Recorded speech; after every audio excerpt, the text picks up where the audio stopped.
Sa ibang balita, 6 na milyong pisong pabuya ang inaalok ng Department of Justice para sa pagkakahuli ng 6 na security personnel ng Manila Arena na nasa likod umano ng pagkawala ng mga sabungero sa Maynila. Yan po ang sabi ni Justice Secretary Crispin Remulla matapos kausapin muli ang pamilya ng mga nawawalang sabungero. Nakatutok si Salima Refran.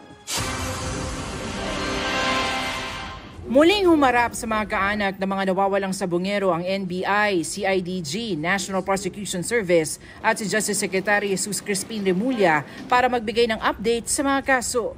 May tracker teams na raw na tumutugis sa 6 na akusado sa pagkawala ng 6 na sabungero sa Santa Ana, Maynila, Enero noong isang taon.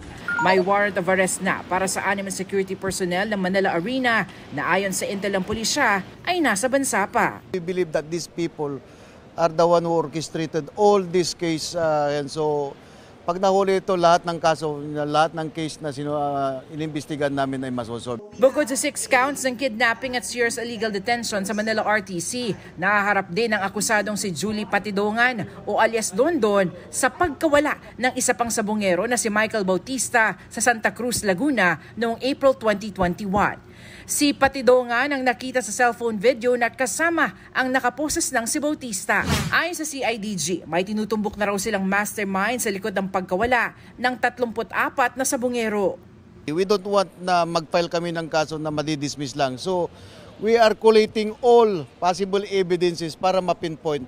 We wanted na talagang airtight yung kaso para hindi naman madismiss at hindi masayang yung effort namin. Umaasa naman ang mga kaanak ng mga nawawala na makakamit na rin nila ang hustisya. Mapanagot kung sino yung boss o kung sino yung tinatawag na leader nitong mga taong nagkikidnap bukod sa mga pulis. Umamin na kung sino talaga ang mastermind, kung sinong napagawa, kung sino ang bakit ganun ang ginawa nila sa aking anak. Ang Department of Justice patuloy naman sa pagsuri sa posibleng break sa kaso. Meron kaming kinakausap na witnesses who disclosed a modus operandi being employed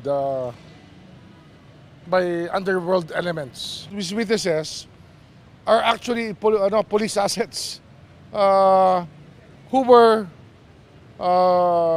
raided during a drug bust. Kaya elaborate to eh. It's a very, very complicated setup. We just want to make sure that their credibility is okay. Binasahan naman ng sakdal sa Laguna RTC ang 3 pulis sa sangkot sa pagkawala ng isabong master agent na si Ricardo Lasco. Naghain ng not guilty plea ang 3 na virtual ang naging pagdalo sa pagdinig. August 30, 2021, nang makuna ng CCTV ang pagdukot kay Lasco ng mga pulis at iba pang kalalakihan. Maghahain daw ng petition for bail ang kanilang mga abogado. Hiniling din nilang ilipat sila ng kulungan.